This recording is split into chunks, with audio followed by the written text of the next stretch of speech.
परः गुरुः साक्षात् परब्रह्म तस्मै श्री गुरवे नमः।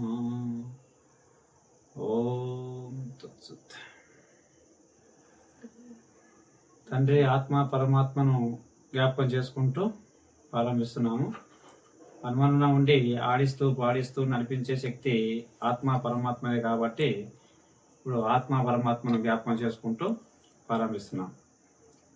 ఇక్కడ మొట్టమొదట దేవుడు ఏం తెలియపరిచిండు అని అంటే యోగ కళ్యాణము అనేది మొట్టమొదట ఉన్నది. మొట్టమొదట దేవుడు యోగ కళ్యాణం అనేది పెడితే మనకిప్పుడు ఏముంది అంటే లోక కళ్యాణంగా ఉంది. ఈ లోక కళ్యాణము అనేది మనకు రావడం జరిగింది. ఈ లోక కళ్యాణముల ఎంతో గొప్పగా మనం ప్రాధాన్యత చెందుతూ గొప్ప విధానంలో ఉన్నాం అని మనం ఉన్నాం. ఇక్కడ గొప్ప విధానము లోక కళ్యాణంగా కనిపిస్తూ ఉంది, కానీ యోగ కళ్యాణం మాత్రము మనకు గొప్పగా కనిపించడం లేదు అని కూడా చెప్పుకోవచ్చు. ఎందుకంటే అది యోగ కళ్యాణం అనేది మనకు తెలిస్తే గొప్పదా తక్కువదా అనేది తెలుసుకోవడానికి అవకాశం ఉంటుంది. అసలు అది ఉంది అని తెలుసుకోవడం ఒకటైతే, అది ఇప్పుడు మనకు కనిపించే లోక కళ్యాణము ఉంది. అంటే దేవుడు ప్రతిదీ కూడా ఇప్పుడు మనం మొదటికెళ్ళి చెప్పుకోగలిగితే, ఇక్కడ ముఖ్యంగా ఇంకా మొదటికెళ్ళి చెప్పుకోగలిగితే దేవుడు పరమాత్మ ప్రకృతి అనేది రెండు భాగాలుగా తయారు చేయడం జరిగింది. అంటే తయారు చేయడం అని అంటున్నాం, కానీ ఇంకా ముఖ్యంగా చెప్తే దేవుడు పరమాత్మ మొదట ఉండి ప్రకృతిని తయారు చేసినప్పుడు లోక కళ్యాణంగా చేయడం జరిగింది అన్నమాట. ఇప్పుడు మొదట దేవుడు ఉన్నప్పుడు యోగ కళ్యాణంగా ఉన్నది, ప్రకృతిని తయారు చేసినాక లోక కళ్యాణంగా అయింది. ఈ లోక కళ్యాణము అనేది ఒకటి ఉంటే, యోగ కళ్యాణం అనేది మొదట పరమాత్మ విధానం, ప్రకృతి విధానము లోక కళ్యాణంగా ఉంది. ఇప్పుడు మనం ఎక్కడ ఉన్నాము అంటే, ఇప్పుడు పరమాత్మ వైపు లోక కళ్యాణం యోగ కళ్యాణంలో ఉండమా, ప్రకృతి వైపు లోక కళ్యాణంలో ఉండమా అని చూసుకోగలిగితే ముఖ్యంగా మనం ప్రకృతి వైపు లోక కళ్యాణములనే ఉన్నామని స్పష్టంగా తెలుసుకోవచ్చు. కానీ ఇప్పుడు లోక కళ్యాణము అనే దాంట్లో మనం ఉన్నప్పటికీ మనకు ఎందుకు మంచి చెడు ఎందుకు జరుగుతూ ఉంది అంటే, ఇప్పుడు మంచి చెడు అనేది లోక కళ్యాణంలో ఉంది అని చెప్పుకోవచ్చు. ఇప్పుడు మంచి చెడు అనేది లోక కళ్యాణంలో ఉన్నప్పటికీ మనిషికి కష్టాలు సుఖాలు మంచి చెడు బాధలు అన్నీ అనుభవించే విధానం ఉంది. కానీ ఇక్కడ లోక కళ్యాణముల మనిషికి ఈ విధానం జరుగుతూ ఉంది. లోక కళ్యాణముల ఎంతో మనకు కష్ట సుఖాలు అనుభవిస్తూ ఉన్నాము. అయినప్పటికీ ఈ యోగ కళ్యాణముల ఈ కష్టము సుఖము అనే విధానము మనిషికి చాలా గొప్పది అని తెలియబడుతుందన్నమాట. అంటే ఈ యోగ కళ్యాణం అనేది గొప్పది అయినప్పటికీ మనకు ప్రకృతిని తయారు చేసినప్పుడు లోక కళ్యాణంగా పెట్టడం జరిగింది. ఈ లోక కళ్యాణం అనేది మనం ఇంట్లోనే ప్రకృతి వైపే ఉండమని చెప్పుకోవచ్చు, లోక కళ్యాణంలోనే ఉండమని చెప్పుకోవచ్చు. లోక కళ్యాణంలో మనము ఎంతో గొప్పగా ఉన్నప్పటికీ మనిషికి ఏంటివి అంటే మనిషి చేసుకున్న పాప పుణ్యాలను అనుభవిస్తూ ఉన్నాడు అని చెప్పుకోవచ్చు. అంటే అనుభవిస్తున్నప్పటికీ కూడా అలా అనుభవిస్తలేరా అంటే, ప్రతి ఒక్కరూ అనుభవిస్తున్నప్పటికీ కర్మలో ఇరుక్కున్నామని చెప్పొచ్చు, కర్మ అంటించుకుంటున్నామని చెప్పవచ్చు. కానీ యోగ కళ్యాణం వల్ల కర్మలో ఇరుక్కోకుండా తప్పించుకునే ఉపాయము యోగ కళ్యాణంలో ఉంది. కానీ లోక కళ్యాణం వల్ల కర్మలో ఇరికించుకునేది ఉంది. అంటే కర్మలో ఇరుక్కుపోయే విధానం ఉంది. అంటే కర్మలో ఇరకడమే కాకుండా మనకు కర్మ అంటుతుంది అని చెప్పవచ్చు అన్నమాట. ఇరుక్కుతున్నాము అని చెప్పుకోకుండా కర్మ అంటుతా ఉంది అని చెప్పవచ్చు అనమాట. లోక కళ్యాణముల కర్మ అంటుతా ఉంది, యోగ కళ్యాణముల కర్మ అంటని విధానము అని తెలియబరుస్తా ఉన్నాం. అర్థమైందా? ఇప్పుడు దేవుడు రెండు భాగాలుగా చెప్పినప్పుడు యోగ కళ్యాణము లోక కళ్యాణం అని చెప్పినప్పుడు, ఇప్పుడు ఇది కర్మ అంటే విధానము కర్మ అంటని విధానం అనేది రెండు భాగాలుగా పెట్టడం జరిగింది. ఇప్పుడు ఈ రెండు భాగాలుగా ఉన్నప్పుడు ఇప్పుడు ప్రకృతి వైపు లోక కళ్యాణం అని చెప్తూ కర్మ అంటే విధానం అని తెలియబరుస్తూ యోగ కళ్యాణం అనేది పరమాత్మ వైపు ఉంటూ అది కర్మ అంటని విధానం అని తెలియబడతా ఉన్నమాట. ఇప్పుడు దీనికి మనం ఇప్పుడు ఈ రెండు కోణాలను మనం తీసుకొని చెప్పుకోగలిగితే జీవాత్మ ఆత్మ అనే విధానము ఉంది. అంటే జీవాత్మ కర్మ అంటించుకునే విధానం అని చెప్పొచ్చు, కర్మ అంటే విధానం అని చెప్పొచ్చు. ఆత్మ కర్మ అంటని విధానంగా ఉంది, కర్మ అంటని విధానము అని తెలియపరుస్తూ, అంటే ఇప్పుడు మంచి చెడు అని చెప్పినట్టు ఇప్పుడు పరమాత్మ వైపు ఆత్మ యోగ కళ్యాణంగా చెప్తూ, ప్రకృతి వైపు జీవాత్మను లోక కళ్యాణంగా చెప్తా ఉన్నమాట. ఇప్పుడు లోక కళ్యాణము జీవాత్మగా చెప్తూ ఆ పరమాత్మ వైపు ఆ ఆత్మ యోగ కళ్యాణంగా చెప్పుకోవచ్చు. ఇప్పుడు ఈ రెండు భాగాలుగా మనకు ఉన్నప్పుడు ఈ లోక కళ్యాణము యోగ కళ్యాణం అని చెప్తూ జీవాత్మ ఆత్మ అని తెలియపరుస్తూ ఈ రెండు మంచి చెడు అనే విధానం కూడా ఉంది.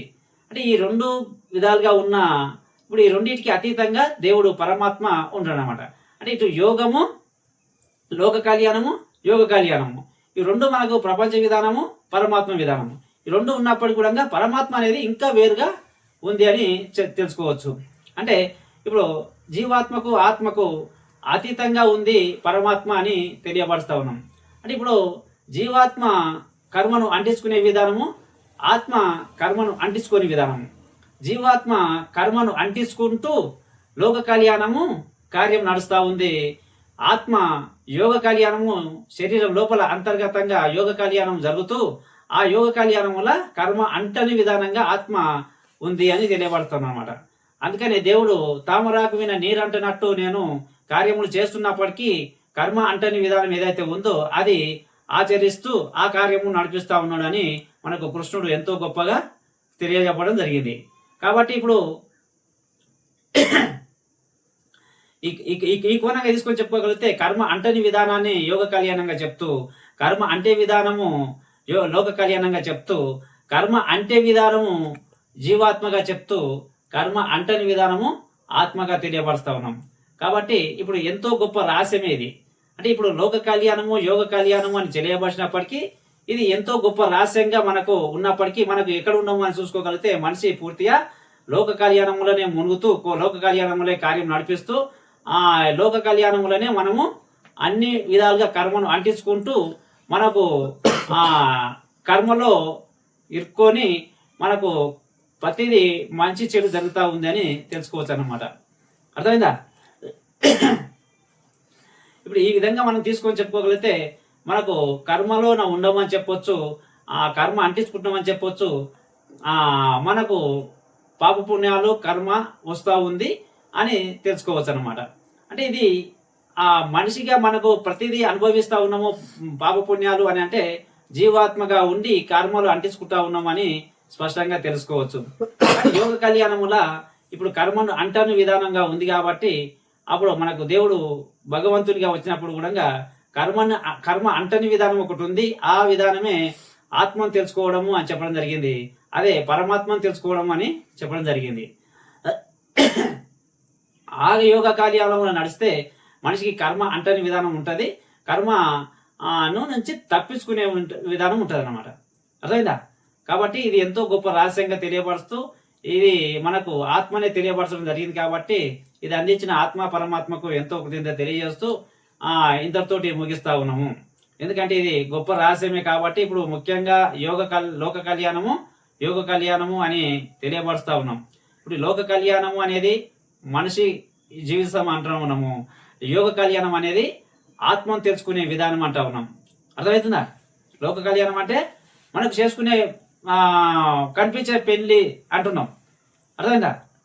మనకు కనిపించే తల్లిదండ్రులు అంటున్నాము, ఇదే లోక కళ్యాణము మనకు పెళ్లి అంటా ఉన్నాము. ఈ పెళ్లినే లోక కళ్యాణంగా చెప్తున్నాము.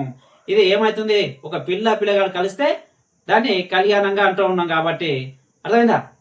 ఒక పిల్లగాడు కలిస్తే లోక కళ్యాణం అంటా ఉన్నాము. అది లోక కళ్యాణానికి గొప్పది అని చెప్తా ఉన్నాము. వాస్తవంగా అది కళ్యాణం. ఇక్కడ ఒక స్త్రీని పురుషుని కూర్చోబెట్టి పెళ్లి చేసిన దాన్ని ఆ పెళ్లిని లోక కళ్యాణంగా చెప్తా ఉన్నాము.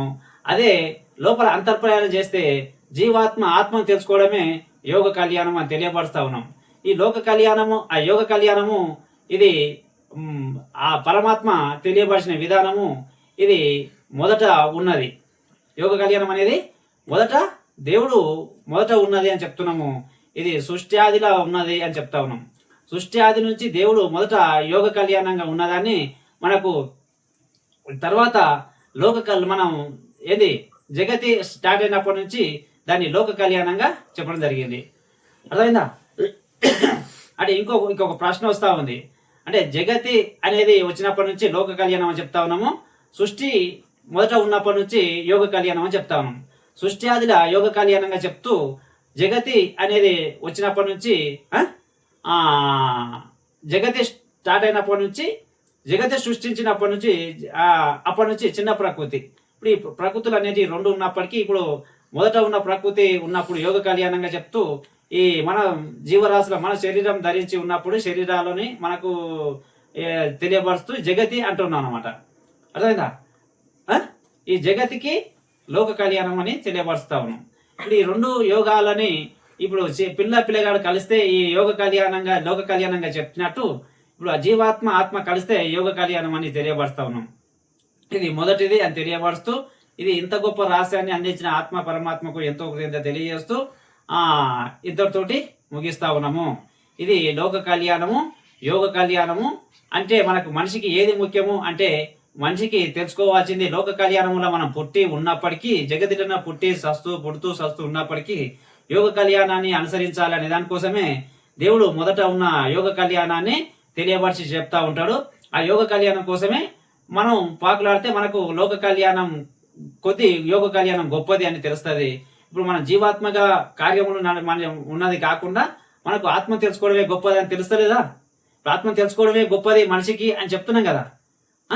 మనకి దేవుడు దైవ గ్రంథాలు కూడా అదే చెప్పడం జరిగిందా? మనకు భగవద్గీతలు ఏం చెప్పిండు? ఆత్మను నువ్వు తెలుసుకుంటే నువ్వు పరమాత్మను తెలుసుకుంటావు అని చెప్పడం జరిగింది. ఇప్పుడు నువ్వు ఆత్మ తెలుసుకోవడమే ముఖ్యము అంటా ఉన్నాం. ఇప్పుడు ఆత్మను తెలుసుకోవాలి అంటే నువ్వు యోగ కళ్యాణం చేయడం, యోగ కళ్యాణం చేస్తేనే పరమాత్మలోన మోక్షం పొందే అవకాశం అని చెప్తా ఉన్నాం. అర్థమైందా? కాబట్టి ఇది లోక కళ్యాణము యోగ కళ్యాణం అని తెలియపరుస్తూ ఆ జీవాత్మ ఆత్మ అని తెలియపరుస్తూ ఇది రెండు ఒకటైనప్పుడు యోగ కళ్యాణంగా ఉంది. లోపల వేరువేరుగా చేసుకున్నప్పుడు అది లోక కళ్యాణంగా మనము నడుస్తూ ఉందని చెప్పుకోవచ్చు. అర్థమైందా? సరే, ఇప్పుడు ఇది అంతటికి ఎంతో గొప్పగా మనకు ఆత్మ అందించింది కాబట్టి ఆత్మ పరమాత్మకు ఎంతో కృతజ్ఞత తెలియజేస్తూ ఇంతటితోటి ముగిస్తా ఉన్నాము.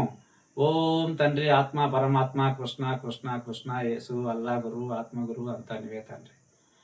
కృష్ణ పరమాత్మ కృష్ణ పరమాత్మ కృష్ణ పరమాత్మ ఆత్మ పరమాత్మ అంతా నీవే తండ్రి.